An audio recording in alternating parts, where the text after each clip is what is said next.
花花素颜逛街洗书香，做人成功逗乐准老公。平淡之中制造一些些浪漫，丝丝点点浪漫累积着情感。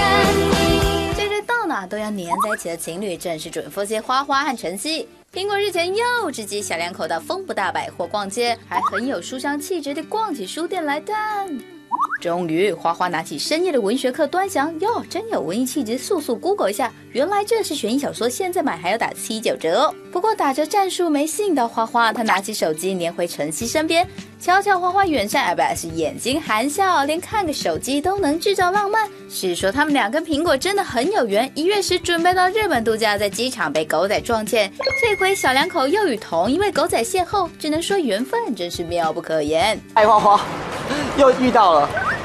哎，上次你们两个去日本有做人成功吗？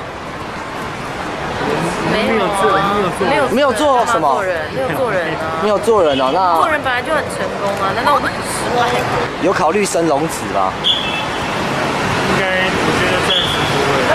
暂时不会，为什么？因为我们两个都没有很喜欢小孩啊。为什么到哪都遇到你们？你们告诉我好不好？人家真的会以为是我叫你们来的。对啊，可是我们真是巧遇，对不对？你要不要镜头面前讲说？你到底每天都在干嘛？你本来就在这边的吗？花花，你今天是感冒吗？对啊，就有点感冒。会不会传染呐？对啊，传染给你啊，怎么样？不要！我上。然后对你吐口水。我可以看你的真面目吗？我才不要了，你们很贱。因为过年的时候，你们两个也是这样的造型，对不对？然后我觉得你这样比较好看。你放屁！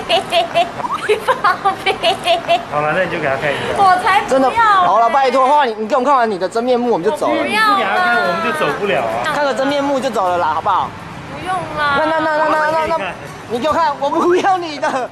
苹果乐新闻准老公很贴心大宝宝。